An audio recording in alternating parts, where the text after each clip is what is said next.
Coping with MECFS, Chapter 5, Deal with Anxiety and Depression.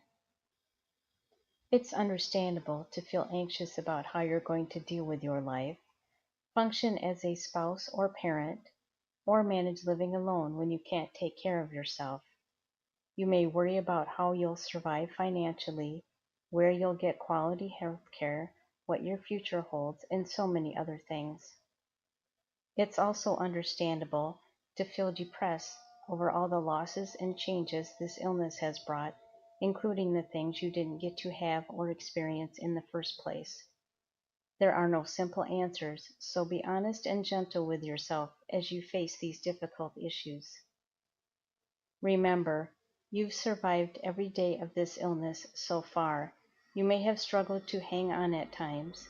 Even if some days were grueling, you survived, despite being tempted to give up. Give yourself a lot of credit for that. 1. Be assured that feeling anxious or depressed doesn't mean you're doing something wrong. You're doing hard things, working on how to manage your life, face your fears, make difficult decisions, let go of what could have been, deal with changed relationships, and find a new purpose, among many other challenges. And you're doing all of that on top of surviving. That's a lot. It's understandable to feel anxious or depressed. 2. Refrain from berating yourself for how you feel. You're human, you're dealing with a debilitating illness, and you're allowed to struggle. It's hard to find your way in a body that can't keep up, and in a world where it's hard to find your place. Learn to process your emotions in healthy ways. See the chapter about emotions and the chapter on journaling for suggestions. 3. Connect with others who have experienced similar difficulties. These are common issues faced by people with this disease. It's fine to lean on others. Let them support you. 4. Remind yourself that it's all right to get help.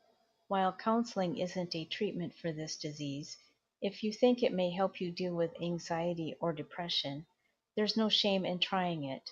Also, if taking doctor-recommended medication or supplements helps you, this isn't a sign of weakness. You're taking care of your mental health just like you're taking care of your physical health. 5. Plan ahead for the down times. Think about what uplifts and inspires you. Perhaps it's music, inspirational quotes, photos, jokes, or memes. Compile these items in a notebook, scrapbook, computer document, Pinterest board, or whatever works for you. The point is to have them handy for when you need something to distract, uplift, or calm you. 6. Have contact information readily accessible in case you need to reach out for crisis support. Whether a hotline, friend, family member, or a professional, keep that contact information close to you. You're a special person in this world who's worth saving. Let someone help you see that and keep you here. 7. Practice gratitude. This doesn't mean being grateful for being sick, but you can probably think of other things you're thankful for. Try to redirect your thoughts. For example, perhaps you miss a job you enjoyed, but maybe you can be grateful that you don't have to drive in bad weather to get there, or that you don't have to put up with bad bosses or catty coworkers anymore. Yes, you may be more than willing to deal with those challenges if it meant you had your health back. This is perfectly understandable, but the point is to turn your thoughts toward gratitude when you can. Here are more examples. A. Think of something you can still do. No matter how small, there's probably something. Start there. Even with the activities you can't do anymore, you can be grateful you did them when you were able. Enjoy those memories. B. Consider ways you may have grown since getting sick. Perhaps you're more compassionate toward people who are facing difficulties. Maybe you're more patient. C. Appreciate anything you may have time for now that you didn't in the past. Perhaps you can engage in a hobby, or maybe you're able to be home with your kids. D. Focus on what you still have. Even if there isn't much left, there's probably someone or something in your life you especially appreciate. E. Treasure any supportive friends, family members, or medical professionals you have in your corner. They are priceless. Focus on them when you feel alone or misunderstood. F.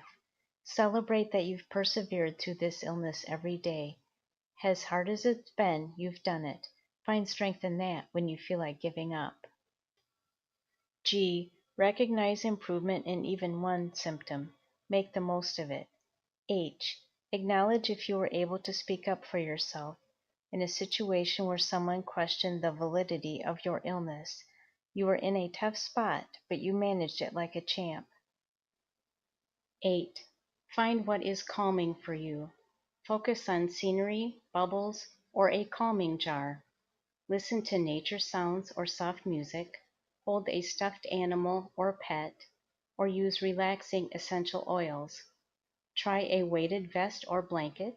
Take some deep breaths. Use a fidget spinner or drink a calming tea. 9. Laugh and tune into how good that feels. Watch funny TV shows, movies, and comedians. Learn to chuckle at yourself. Follow comical pages and profiles on Facebook and Pinterest. Write humorous pieces. This can be as simple as writing about something you did and adding a funny spin to it. You can also rework jokes or write silly lyrics to an established song. Persevere. When you think it's impossible to take another step, slide your foot forward. When you feel you can't get any lower, look up. When you don't have the strength to keep looking forward, ask someone to lead you. When you question if you can hang on any longer, reset your grip. When you feel too discouraged to keep on, battle for 1 minute longer. When you stumble in the darkness, ask someone to hold up the light for you. When you doubt you will find your way, believe for 1 more minute that you will. When you have held on instead of given up, celebrate that you persevered. From the free ebook Coping with MECFS, written and narrated by Laurie Glass.